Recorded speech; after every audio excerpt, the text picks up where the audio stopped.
21वां अध्याय, ययाति का गृह त्याग। श्री सुखदेव जी कहते हैं, परीक्षित, राजा ययाति इस प्रकार स्त्री के वश में होकर विषयों का उपभोग करते रहे। एक दिन जब अपने अधः पतन पर दृष्टि गई, तब उन्हें बड़ा वैराग्य हुआ और उन्होंने अपनी प्रिय पत्नी देवयानी से इस गाथा का गान किया। भृगुनंदिनी, तुम यह गाथा सुनो। पृथ्वी में मेरे ही समान विषयी का यह सत्य इतिहास है। ऐसे ही ग्रामवासी विषयी पुरुषों के संबंध में वनवासी जितेंद्रिय पुरुष दुख के साथ विचार किया करते हैं कि इनका कल्याण कैसे होगा।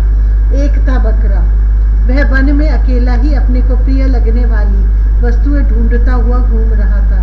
उसने देखा कि अपने कर्मवश एक बकरी कुएं में गिर पड़ी है। वह बकरा बड़ा कामी था। वह सोचने लगा कि इस बकरी को किस प्रकार कुएं से निकाला जाए। उसने अपने सींग से कुएं के पास की धरती खोद डाली और रास्ता तैयार कर लिया। जब वह सुंदरी बकरी कुएं से निकली तो उसने उस बकरे से ही प्रेम करना चाहा।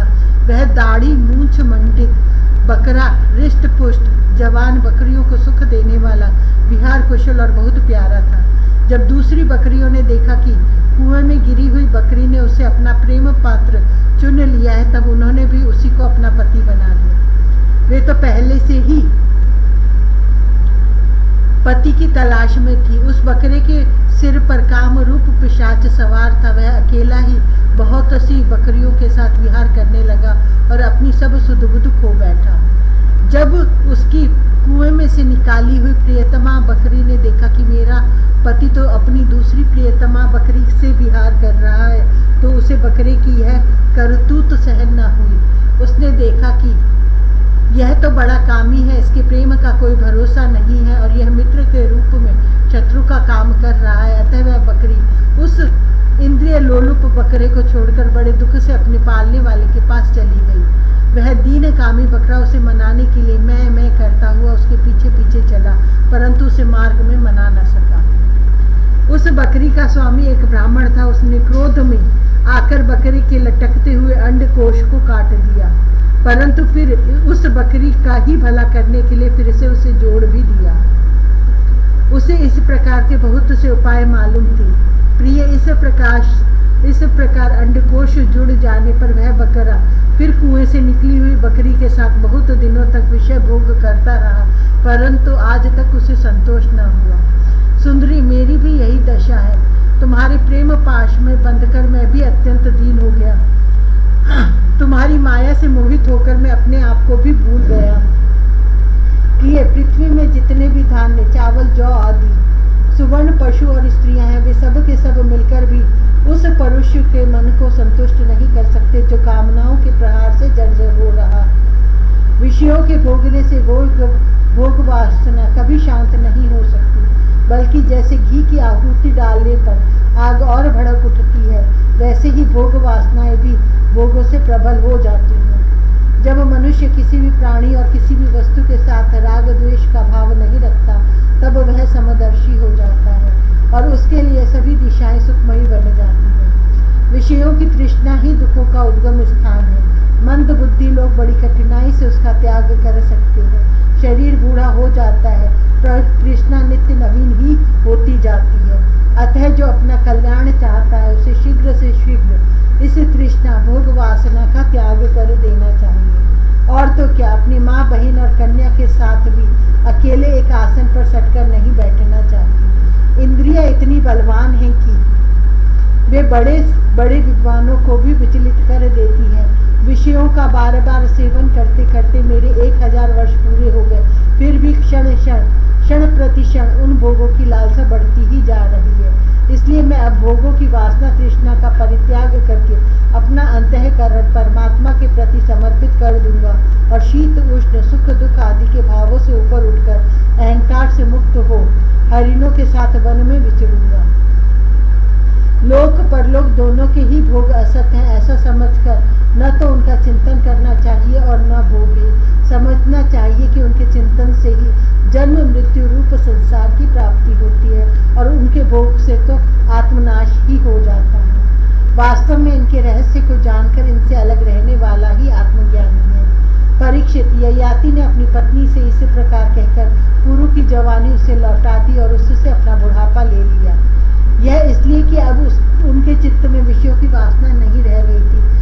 बाद उन्होंने दक्षिण पूर्व दिशा में ध्रुवयु, दक्षिण में यदु, पश्चिम में तुर्वसु और उत्तर में अनु को राज्य दे दिया।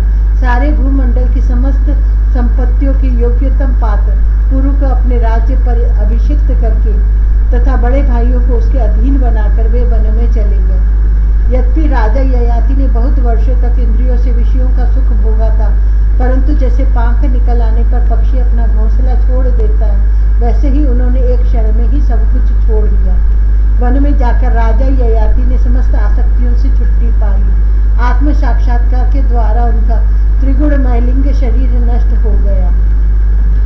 उन्होंने माया मल से रहित पर ब्रह्म परमात्मा वासुदेव में मिलकर वह भागवती गति प्राप्त की जो बड़े बड़े भगवान के प्रेमी संतों को प्राप्त होती है। जब देवयानी ने वह गाथा सुनी तो उसने समझा कि ये मुझे निवृत्ति मार्ग के लिए प्रोत्साहित कर रहे हैं, क्योंकि स्त्री पुरुष में परस्पर प्रेम के कारण विरह होने पर विकलता होती है। यह सोचकर ही उन्होंने यह बात हंसी हंसी में कही है। स्वजन संबंधियों का जो ईश्वर के अधीन है एक स्थान पर इकट्ठा हो जाना वैसा ही है जैसे प्याऊ पर पथिकों का। यह सब भगवान की माया का खेल और स्वप्न के सरीखा ही है। ऐसा समझकर देवयानी ने सब पदार्थों की आसक्ति त्याग दी और अपने मन को भगवान श्री कृष्ण में तन्मय करके बंधन के हेतु लिंग शरीर का परित्याग कर दिया। वह भगवान को प्राप्त हो गई। उसने भगवान को नमस्कार करके कहा, समस्त जगत के रचयिता, सर्वांतर्यामी, सबके आश्रय स्वरूप, सर्वशक्तिमान भगवान वासुदेव को नमस्कार है, जो परम शांत और अनंत तत्व है, उसे मैं नमस्कार करती हूँ।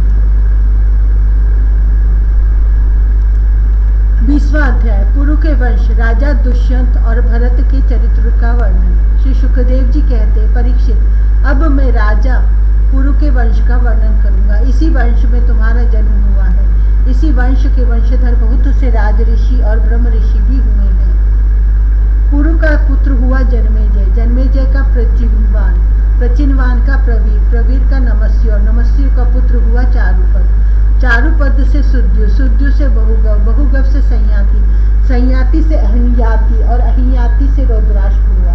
परीक्षित, जैसे विश्वात्मा प्रधान प्राण से 10 इंद्रियां होती है, वैसे ही घृताची अप्सरा के गर्भ से रौद्राश्व के 10 पुत्र हुए। ऋतेयु, कुक्षेयु, स्थंडिलेयु, कृतेयु, जलेयु, संततेयु, धर्मेयु, सत्येयु, व्रतेयु और सबसे छोटा वनेयु। परीक्षित, उनमें से ऋतेयु का पुत्र रंतिभार हुआ और रंतिभार के 3 पुत्र हुए, सुमति, ध्रुव और अप्रतिरथ। अप्रतिरथ के पुत्र का नाम था कण्व, कण्व का पुत्र मेघातिथि हुआ। इसी मेघातिथि से प्रस्कंभ आदि ब्राह्मण उत्पन्न हुए। सुमति का पुत्र रैभ्य हुआ। इसी रैभ्य का पुत्र दुष्यंत था।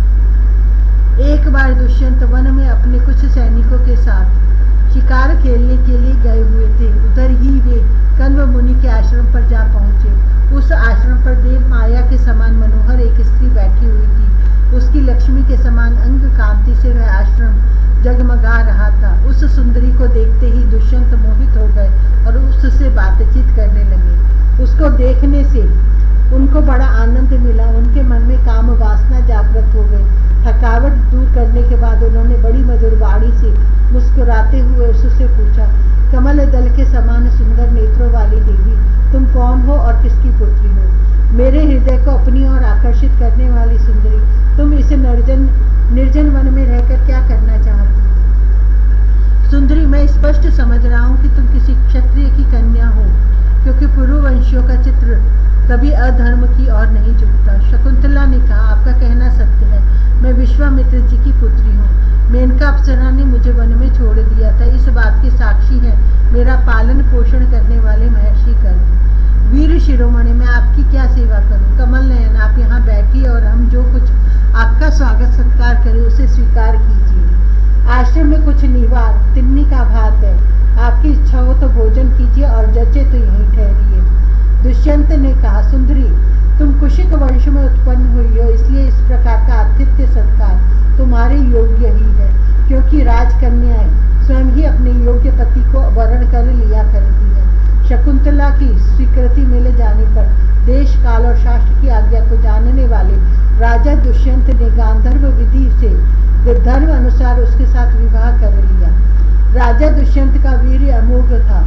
रात्रि में वहां रहकर दुष्यंत ने शकुंतला का सहवास किया और दूसरे दिन सवेरे वे अपनी राजधानी में चले गए। समय आने पर शकुंतला को एक पुत्र उत्पन्न हुआ। महर्षि कण्व ने वन में ही राजकुमार के जात कर्म आदि संस्कार विधि पूर्वक संपन्न किए। वह बालक बचपन में ही इतना बलवान था कि बड़े बड़े सिंहों को बलपूर्वक बांध लेता और उनसे खेला करता। वह बालक भगवान का अंशांश अवतार था। उसका बल विक्रम अपरिमित था। उसे अपने साथ लेकर रमणी रतन शकुंतला अपने पति के साथ पास गई। जब राजा दुष्यंत ने अपनी निर्दोष पत्नी और पुत्र को स्वीकार नहीं किया, तब जिसका वक्ता नहीं दिख रहा था और जिसे सब लोगों ने सुना, ऐसी आकाशवाणी हुई। पुत्र उत्पन्न करने में माता तो केवल धौंकनी के समान है। वास्तव में पुत्र पिता का ही है, क्योंकि पिता ही पुत्र के रूप में उत्पन्न होता है। इसलिए दुष्यंत, तुम शकुंतला का तिरस्कार न करो, अपने पुत्र का भरण पोषण करो। राजन, वंश की वृद्धि करने वाला पुत्र अपने पिता को नरक से उबार लेता है। शकुंतला का कहना बिल्कुल ठीक है। इस गर्भ का धारण कराने वाले तुम ही हो। परीक्षित, राजा दुष्यंत की मृत्यु हो जाने के बाद वह परम यशस्वी बालक चक्रवर्ती सम्राट हुआ। उसका जन्म भगवान के अंश से हुआ था। आज भी पृथ्वी पर उसकी महिमा का गान किया जाता है। उसके दाहिने हाथ में चक्र का चिन्ह था और पैरों में कमल कोश का। महाभिषेक की विधि से राजाधिराज के पद पर उसका अभिषेक हुआ। भरत बड़ा शक्तिशाली राजा था। भरत ने ममता के पुत्र दीर्घतमा मुनि को पुरोहित बनाकर गंगा तट पर गंगा सागर से लेकर गंगोत्री पर्यंत 55 पवित्र अश्वमेध यज्ञ किए और इसी प्रकार यमुना तट पर भी प्रयाग से लेकर यमुनोत्री तक उन्होंने 78 अश्वमेध यज्ञ किए। इन सभी यज्ञों में उन्होंने अपार धनराशि का दान किया था। दुष्यंत कुमार भरत का यज्ञ अग्नि स्थापन बड़े ही उत्तम गुण वाले स्थान में किया गया था। उस स्थान में भरत ने इतनी गौएं दान दी थी कि 1000 ब्राह्मणों में प्रत्येक ब्राह्मण को एक एक बद्ध 13,084 गौएं मिली थी। इस प्रकार राजा भरत ने उन यज्ञों में 133, 55 और 78 घोड़े बांधकर 133 यज्ञ करके समस्त नरपतियों को असीम आश्चर्य में डाल दिया। इन यज्ञों के द्वारा इस लोक में तो राजा भरत को परम यश मिला ही, वो अंत में उन्होंने माया पर भी विजय प्राप्त की और देवताओं के परम गुरु भगवान श्री हरि को प्राप्त कर लिया। यज्ञ में एक कर्म होता है मशनान। उसमें भरत ने सुवर्ण से विभूषित श्वेत दांतों वाले तथा काले रंग के 14 लाख हाथी दान किए। भरत ने जो महान कर्म किया वह न तो पहले कोई राजा कर सका था और न आगे ही कोई कर सकेगा। क्या कभी कोई हाथ से स्वर्ग को छू सकता है? भरत ने दिग्विजय के समय किरात, हूण, यवन, अंध्र, कंक, खश, शक और मलेच्छ आदि समस्त ब्राह्मण द्रोही राजाओं को मार डाला। पहले युग में बलवान असुरों ने देवताओं पर विजय प्राप्त कर ली थी और वे रसातल में रहने लगे थे। उस समय वे बहुत सी देवांगनाओं को रसातल में ले गए थे। राजा भरत ने फिर से उन्हें छुड़ा दिया। उनके राज्य में पृथ्वी और आकाश प्रजा की सारी आवश्यकताएं पूर्ण कर देते थे। भरत ने 27,000 वर्ष तक समस्त दिशाओं का एक छत्र शासन किया। अंत में सार्वभौम सम्राट भरत ने यही निश्चय किया कि लोकपालों को भी चकित कर देने वाला ऐश्वर्य, सार्वभौम संपत्ति, अखंड शासन और यह जीवन भी मिथ्या ही है। यह निश्चय करके वे संसार से उदासीन हो गए। परीक्षित, विदर्भ राज्य की 3 कन्याएं सम्राट भरत की पत्नियां थी। वे उनका बड़ा आदर भी करते थे, परंतु जब भरत ने उनसे कह दिया कि तुम्हारे पुत्र मेरे अनुरूप नहीं है, तब वे डर गई कि कहीं सम्राट हमें त्याग न दे। इसलिए उन्होंने अपने बच्चों को मार डाला। इस प्रकार सम्राट भरत का वंश वितत अर्थात विच्छिन्न होने लगा। तब उन्होंने संतान के लिए मरुत्तोम नामक यज्ञ किया।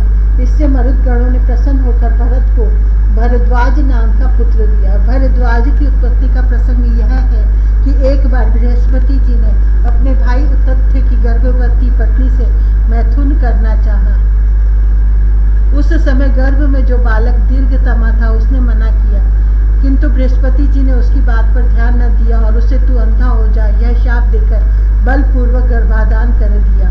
उतत्य की पत्नी समता इस बात से डर गई कि कहीं मेरे पति मेरा त्याग न कर दे, इसलिए उसने बृहस्पति जी के द्वारा होने वाले लड़के को त्याग देना चाहा। उस समय देवताओं ने गर्भस्थ शिशु के नाम का निर्वचन करते हुए यह कहा। बृहस्पति जी कहते हैं कि अरि मूढ़े, यह मेरा औरस और मेरे भाई का शत्रज्ञ इस प्रकार दोनों का पुत्र द्वाज है, इसलिए तू डर मत, इसका भरण पोषण कर भर। इस पर ममता ने कहा, बृहस्पति यह मेरे पति का नहीं, हम दोनों का ही पुत्र है, इसलिए तुम ही इसका भरण पोषण करो। इस प्रकार आपस में विवाद करते हुए माता पिता दोनों ही इसको छोड़कर चले गए। इसलिए इस लड़के का नाम भरद्वाज हुआ।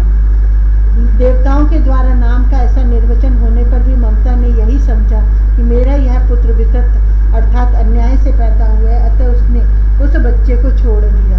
अब मरुदगणों ने उसका पालन किया और जब राजा भरत का वंश नष्ट होने लगा तब उसे लाकर उनको दे दिया।